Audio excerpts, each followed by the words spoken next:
j'aimerais parler d'une chose qui a circulé il y a quelques semaines ou il y a quelques mois sur Internet.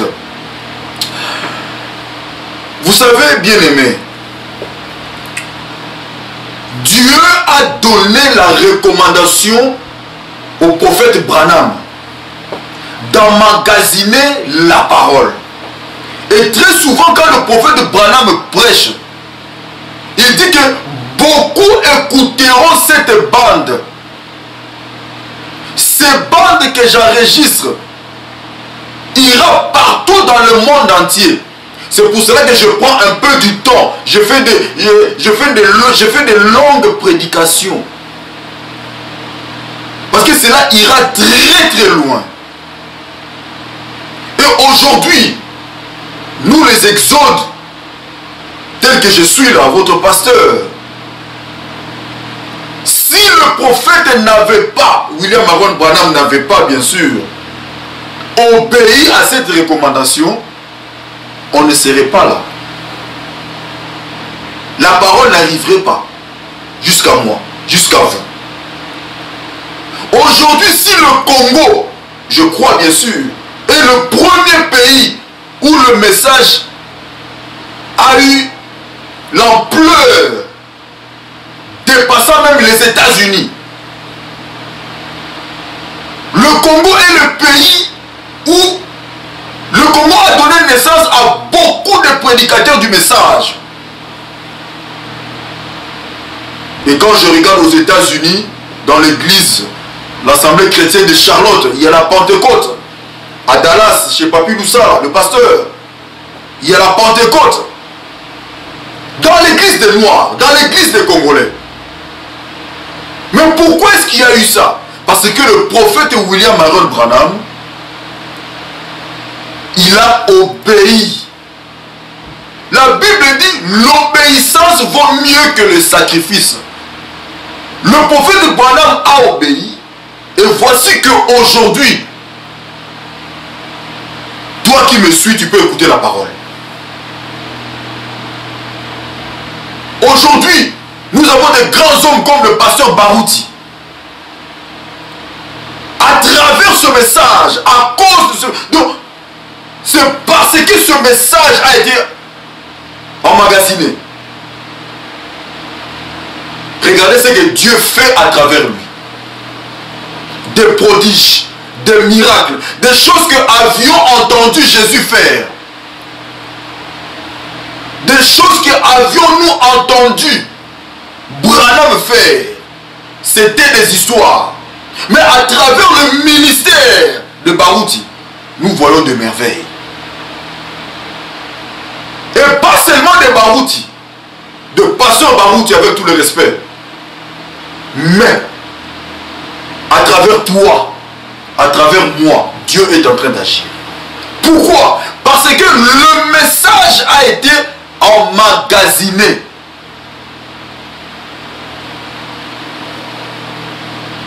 Bien-aimés frères et sœurs, ce message, nous la prêchons. Les Éphésiens 4 prêchent le message. Dieu a envoyé les Éphésiens 4 pour prêcher, répéter ce message. Nous croyons au prophète William Marion Branham. Le prophète William Marion Branham dira que répétez ce que disent les bandes. Donc un prédicateur du temps de la fête de ce message, qui a cru à ce message, il doit prêcher ce message. Donc le fait que les bandes sont là ne bannit pas les Éphésiens 4, ne ôte pas les Éphésiens 4 au chemin, en chemin, non. Au contraire, les Éphésiens 4 doivent puiser de ce message. Parce que c'est le message de William Marion Branham qui allait préparer la seconde. Je t'envoie avec un message pour préparer ma seconde venue. La seconde venue de Jésus-Christ. C'est le message qui prépare. William Marion Branham est parti, mais le message est resté. La colonne de feu qui a confirmé Branham est restée avec ce message. Et aujourd'hui, cette même colonne de feu est occupée encore pas à confirmer la personne, mais à confirmer message. Donc, autrement dit, le message, c'est lui qui prépare la seconde venue de Jésus-Christ. Donc, nous ne pouvons pas ôter le message de nos églises.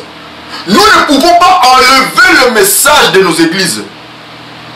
Venons droit au but. Les gens disent aujourd'hui que la voix de Dieu oblige les églises à écouter le message.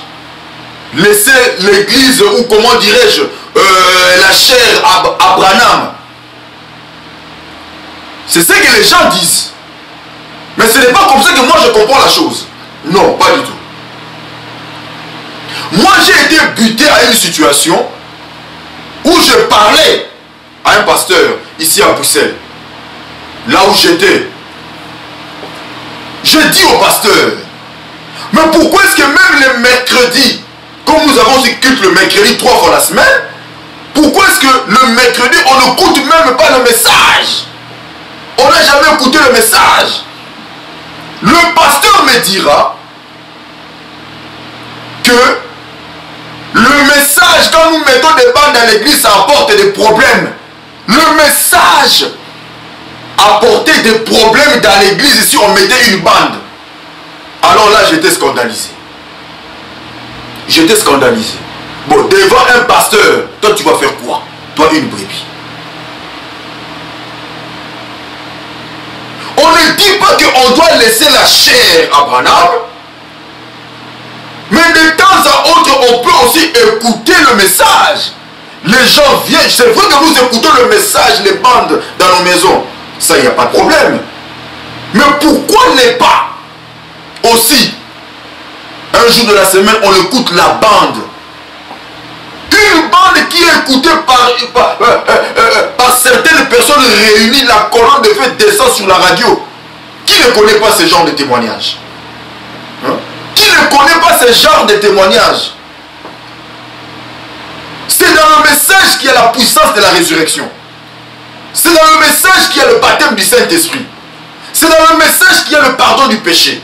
Mais si vous ôtez le message dans les églises, si vous ne voulez pas écouter le message, on ne vous a pas dit n'écoutez pas, ne les prêchez plus, laissez seulement les bandes tourner. Non, on n'a pas dit ça. Moi je pense que la voix de Dieu, hein, la voix de Dieu veut tout simplement dire, répéter ce que disent les bandes. Parce qu'aujourd'hui il y a beaucoup des aventuriers.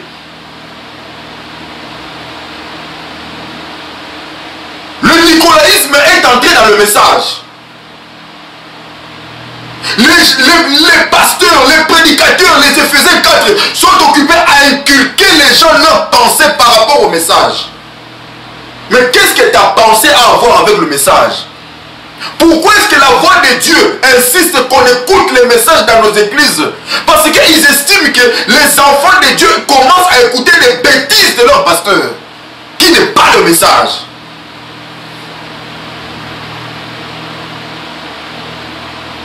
Les enfants de Dieu, les églises aujourd'hui écoutent les théologies de leurs pasteurs au lieu du message.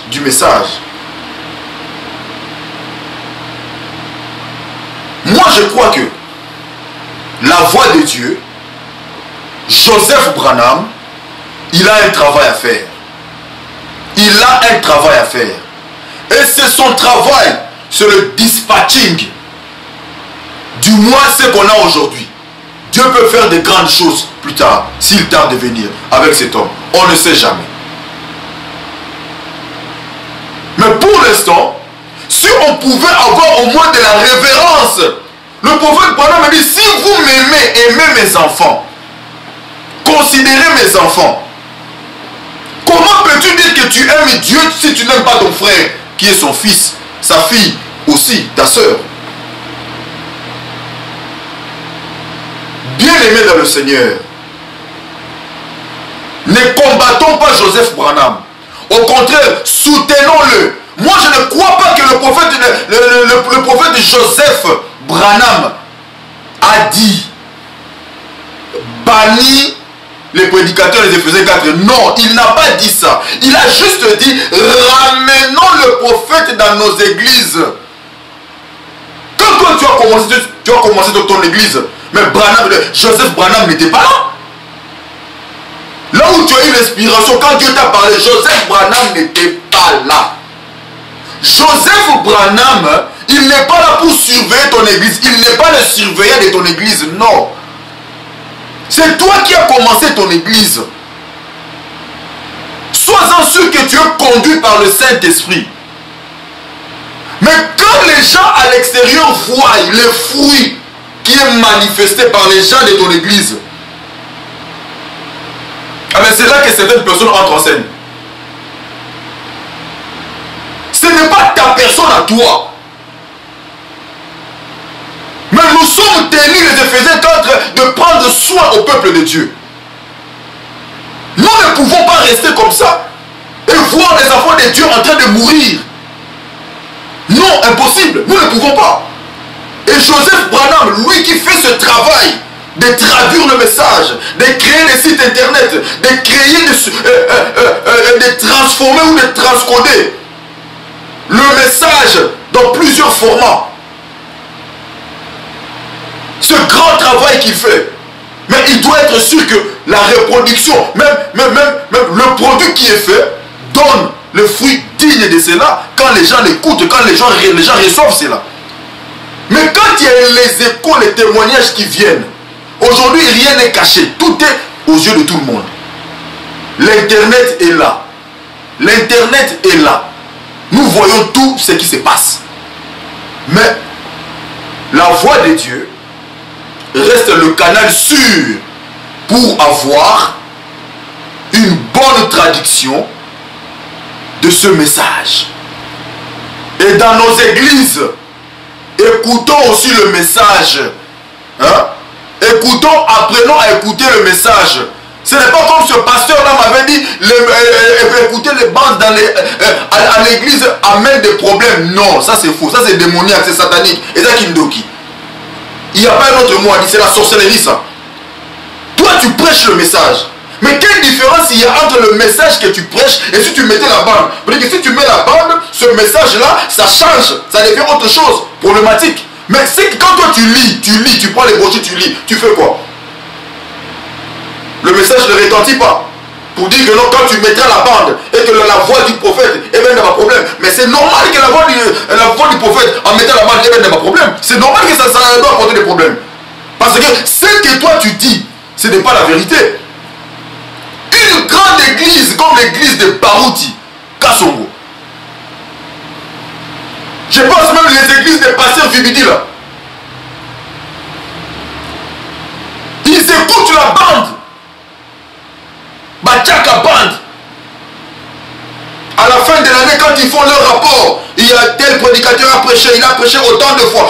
Mais moi j'attends à Barouti Tabernacle.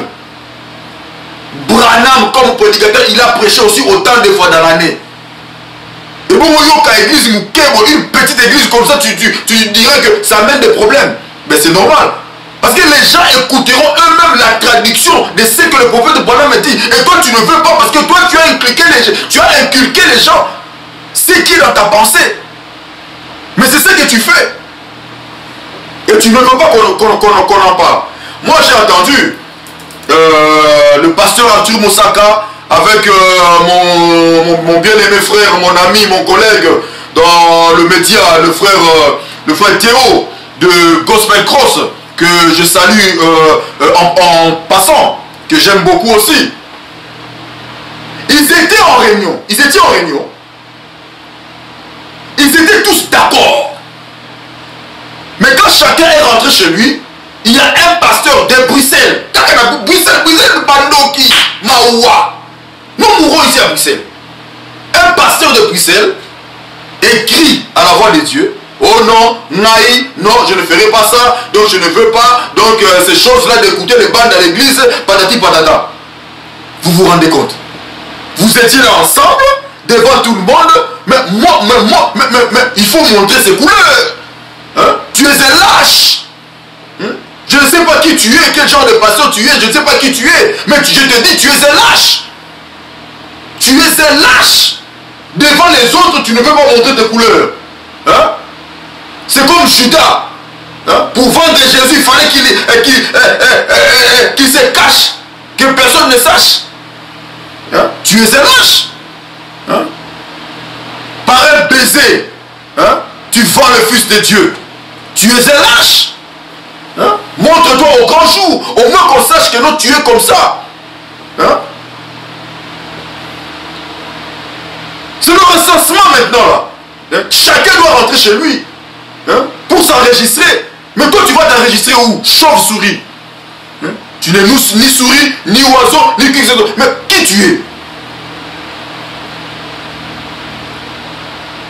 Le prophète Joseph Branham, c'est un prophète. En quoi?